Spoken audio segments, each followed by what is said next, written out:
প্রিয় শিক্ষার্থীরা, আসসালামু আলাইকুম। ভার্সেটাইল টি একাডেমি পেজে তোমাদের স্বাগত। আজকে আমরা আলোচনা করব নবম শ্রেণীর বিজ্ঞান অনুশীলনী বইয়ের কত রকমের বাড়িঘর অধ্যায়ের দ্বিতীয় সেশনে বলা হয়েছে, আগের সেশনে যে সব বিষয়গুলো নিয়ে আলোচনা করা হয়েছে মনে আছে নিশ্চয়ই। বাসাবাড়ির নকশা বৈচিত্র্যের কারণ খুঁজতে গিয়ে তোমার নানান দিক নিয়ে আলোচনা করেছিলে। পরিবেশগত দিকটা মধ্যে একটি। এখন ভেবে দেখো তো, এখন কোন এলাকায় পরিবেশ কোন কোন বিষয়ের উপর নির্ভর করে, পরিবেশের মূল উপাদান কোনগুলো নিজেরা চিন্তা করে দেখো। এরপরে বলা হয়েছে ভূমিরূপ এবং পরিবেশে কেমন হবে এবং অনেকখানি সেই এলাকার পানি প্রাপ্যতার উপর নির্ভর করে।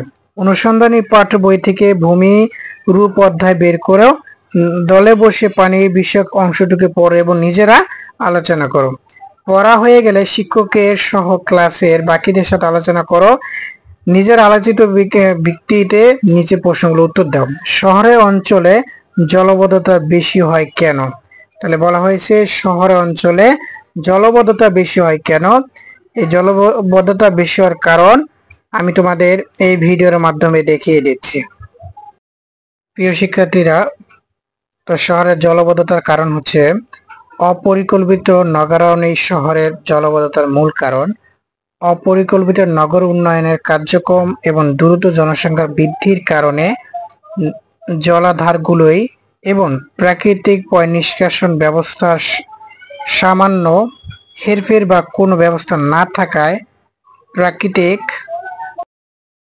পয়ঃনিষ্কাশন পথগুলোই নগরে জলপ্রবাহ সঠিকভাবে প্রবাহিত হতে পারে না এবং এর কারণে সেই সব জায়গায় জলবদ্ধতা সৃষ্টি হয়। তো প্রিয় শিক্ষার্থীরা, তোমরা দেখলা শহরে জলবদ্ধতার কারণ কি তা ব্যাখ্যা আমি এই ভিডিওর মাধ্যমে ছোট্ট আকারে সুন্দরভাবে সাজিয়ে দেখিয়ে দিলাম। ভিডিওটি কেমন লেগেছে কমেন্টের মাধ্যমে জানিয়ে দাও। পরবর্তী ভিডিও দেখার জন্য বিশেষভাবে অনুরোধ করা হলো, চ্যানেলটিকে সাবস্ক্রাইব করো এবং ভার্সেটাইল টি একাডেমি পেজটিকে ফলো করিয়ে দাও। সবাই ভালো থাকবা।